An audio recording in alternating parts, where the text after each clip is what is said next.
Hi friends, ನಾನು ಶಿಲ್ಪಾ. ಇವತ್ತು ನಾವು ಚುಮ್ಮರಿ ಚೂಡ ಮಾಡುವುದು ಹೇಗೆ ಅಂತ ನೋಡೋಣ. ಈಗ ಚುಮ್ಮರಿ ಚೂಡ ಮಾಡಲಿಕ್ಕೆ ಏನೇನು ಬೇಕು ಅಂತ ನೋಡೋಣ. ಶೇಂಗಾ, ಪುಟಾಣಿ, ಬೆಳ್ಳುಳ್ಳಿ, ಖಾರ, ಉಪ್ಪು, ಸಕ್ಕರೆ, ಕರಿಬೇವು ಇವೆಲ್ಲ ಬೇಕ್ರಿ. ಈಗ ಮೊದಲಿಗೆ ಶೇಂಗಾ ಹುರ್ಕೋಬೇಕ್ರಿ. ಶೇಂಗಾ ಹುರ್ಕೊಂಡು ಇಟ್ಕೋಬೇಕ್ರಿ.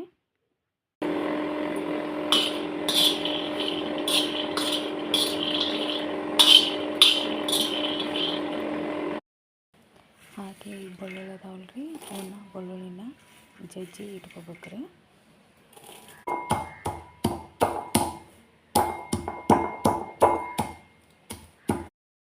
ಹಾಗೆ ಈಗ ರೀ ಸಕ್ಕರೆನ ಜಜ್ಕೋಬೇಕ್ರಿ. ಸಣ್ಣಗೆ ಮಿಕ್ಸರಿಗೆ ಹಾಕೋಬೋದ್ರಿ, ಇಲ್ಲ ಈ ಥರ ಇದ್ರಾಗ ಕೊಟ್ಟರೆ ಇಟ್ಕೋಬೇಕ್ರಿ. ನೋಡಿರಿ, ಈ ಥರ ಸಕ್ಕರೆ ಬೆಳ್ಳುಳ್ಳಿನ ಜಜ್ಜಿ ಇಟ್ಕೊಂಡಿನ್ರಿ ನಾನು.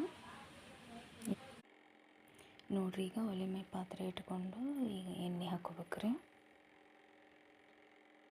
ಈಗ ಇದಕ್ಕೆ ಬೆಳ್ಳುಳ್ಳಿ ಹಾಕೋಬೇಕ್ರಿ.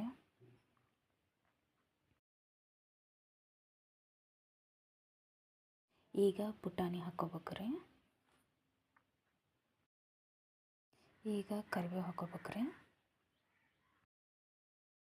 ಈಗ ಇದಕ್ಕೆ ಶೇಂಗಾ ಹಾಕೋಬೇಕ್ರಿ. ಇಟ್ಟಿದ್ವಲ್ರಿ ಆ ಶೇಂಗಾ ಹಾಕೋಬೇಕ್ರಿ.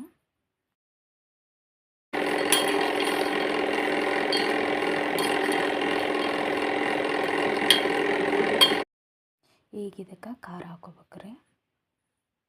ಈಗ ಇದಕ್ಕೆ ಅರಿಶಿನ ಹಾಕ್ಬೇಕ್ರಿ. ಈಗ ಇದಕ್ಕೆ ಉಪ್ಪು ಹಾಕ್ಬೇಕ್ರಿ. ಈಗ ಇದಕ್ಕೆ ಲಾಸ್ಟ್ ಸಕ್ಕರೆ ಹಾಕ್ಬೇಕ್ರಿ. ನೋಡ್ರಿ, ಈಗ ರೆಡಿ ಆಯ್ತು. ಇನ್ನು ಚುಮ್ಮರಿನ ಚೂಡ ಹಚ್ಚೋಣ್ರಿ.